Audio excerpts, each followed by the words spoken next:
The explosive feud between beauty influencer Nina and Gypsy Rose Blanchard has been stirring webs online. This isn't just about clashing personalities. It's a tangled web of accusations, power plays, and alleged attempts to silence a vocal critic.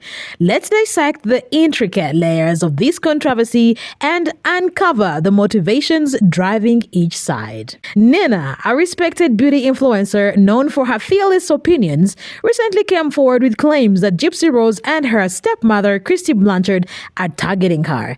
According to Nina, the Blanchards are on a mission to ruin her reputation and silence her voice. But why? Nina's videos haven't been personal attacks. They've been fact-based critiques of Gypsy's actions and the narrative she's presented to the public. Nina's latest revelations are deeply concerning. In her recent video, she shared an email from a source claiming they overheard Christie plotting against her during a live stream. Allegedly, Christie and Gypsy have been actively strategizing ways to discredit Nina and ramp up efforts to take her down this year. These plans, Nina explained, are not just a spontaneous reaction to her content, but a coordinated effort to undermine her credibility. She emphasized that her critics are rooted in evidence challenging the victim narrative Gypsy has spent years cultivating. The situation becomes even more perplexing when considering the lengths they're allegedly willing to go. Nina described how Christie and Gypsy seem fixated on silencing her specifically, despite numerous creators discussing similar topics. Do y'all remember a couple of months ago, I made a post because I received an email from someone that lives in Christie's area, and they said that Christie Blanchard was intentionally looking to take me down. And around that time, a lot of my videos were getting flagged and taken down, and I was appealing them and they would go back up. And then everyone on social media was really speaking about me really badly. And then Gypsy started doing little sly videos, saying little sly stuff. And they were really, really coming after me hard. But I ended up getting an email where someone was just explaining how they were trying to take me down. That's been a big topic of discussion. They've been trying to get me taken down on YouTube, TikTok, and it's been a failure. They've even tried to dig up, any criminal record, which I don't have. And they have tried really, really hard to do everything that they could to take me down. And then it started to die down because I think after a certain amount of time of someone constantly reporting you on TikTok, they kind of let it go because they know it's somebody messing with you or whatever.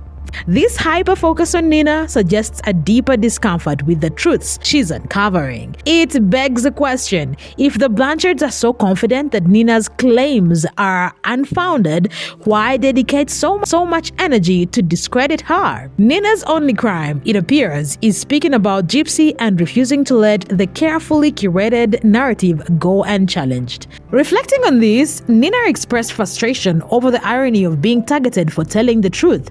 As she pointed out, her critics are not baseless attacks but factual observations grounded on research.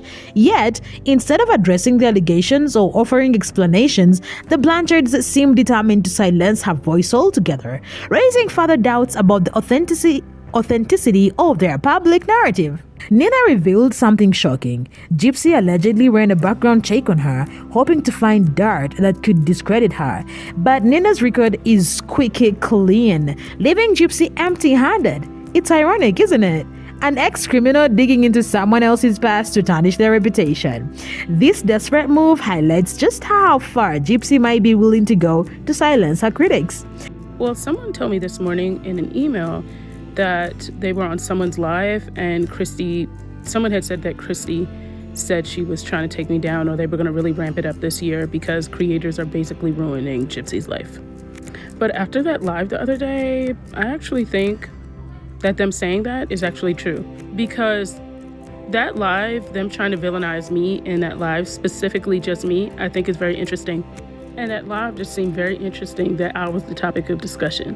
But what I think is very interesting is the more they speak about me is the more people come to my pages to try to figure out who I am and what I'm about. And once they realize who I am and what I'm about, they realize that Gypsy and them are tripping.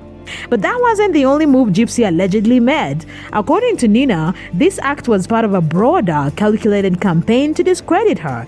Gypsy seemed fixated on finding any flaw, even fabricated ones, to use against Nina. The idea of a convicted criminal digging for dirt on someone who has maintained a spotless record not only reeks of desperation, but also raises questions about Gypsy's priorities and intentions.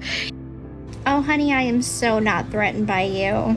My man wouldn't touch you with a 10-foot pole. You're just mad because I have a Chad. And last time I checked, you don't have a man. So, looks like you're the one that's panini pressed. Call a spade, honey. It paints a picture of someone who is less concerned about rebuilding her own life and more obsessed with controlling the narrative around her past. But the feud doesn't stop there. Months ago, Nina reported similar behavior from Christie. An email from someone in Christie's area warned Nina that the Blanchards were targeting her. This tip-off described efforts to tarnish Nina's reputation, both online and offline. Around the same time, Nina's videos were repeatedly flagged and removed from platforms like YouTube and TikTok. Although she successfully appealed these takedowns, the repeated attempts to silence her spoke volumes. The pattern was clear. Someone was actively working to suppress her voice, likely in retaliation for her unfiltered critics of Gypsy's narrative. What makes this even more unsettling is the lengths they appear willing to go. Flagging videos, running background checks, and rallying others to join the campaign against Nina suggest a level of orchestration that goes beyond simple disagreements. This isn't just a clash of opinions, it's a targeted effort to silence one of the few voices willing to challenge the carefully curated image of Gypsy Rose Blanchard. The attacks on Nina extended beyond the digital realm. Bree reportedly called one of Nina's former employees and accused her of bullying Gypsy online. This complaint carried significant weight, as it came from someone associated with a high-profile case and ultimately led to Nina losing her job. Initially, Nina was skeptical of these rumors. She hoped they were exaggerated and unfounded. However, her doubts were shattered when Bree went live on social media and openly bragged about orchestrating Nina's termination. This live stream admission left no room for interpretation. Bree took pride in her actions and their impact on Nina's life. You know we love a good spin a block story, right? Before we spin a block, let's talk about Gypsy Rose Blanchard and Bree's relationship. We know Gypsy only uses people she doesn't like them. And Bree thinks she's a writer, all because I think Bree wants fame. Oh my. Anyway, Gypsy is notorious for using her friends and tossing them to the side. But a lot of people don't know about Rachel Garlick. But we're going to spin a block on Rachel Garlick's story now.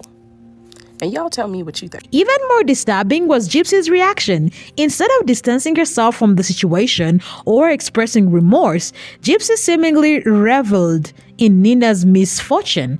When her commenter mocked Nina's unemployment in a post, Gypsy's response was a string of clapping emojis, a celebratory gesture that left both callous and vindictive. This behavior painted a troubling picture of Gypsy's mindset, suggesting a lack of empathy and a willingness to embrace spiteful tactics. Nina's firing is a glaring example of how far their campaign against her has gone. It wasn't just an attack on her online presence, it was a deliberate move to dismantle her livelihood. Why was Gypsy so deeply invested in destroying Nina's career?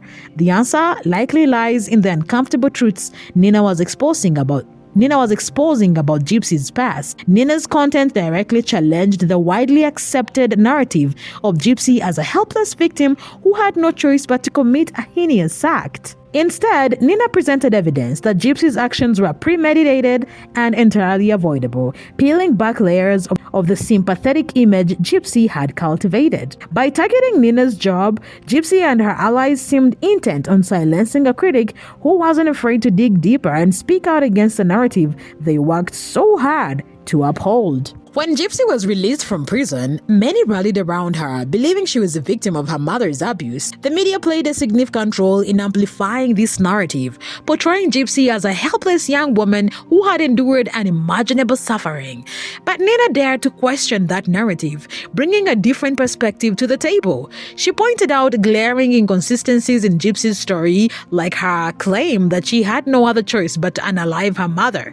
Nina emphasized that Dee Blanchard was already sick and frail, making it unlikely that she posed any significant threat to Gypsy at the time. If escape had truly been the goal, Nina urged Gypsy could have simply left, seeking help from authorities or support networks instead of resorting to such an extreme measure. One thing that I think is very abundantly obvious is that Gypsy is disassociating herself from the crime that she committed, and she feels like either she picked herself or she picked her mom.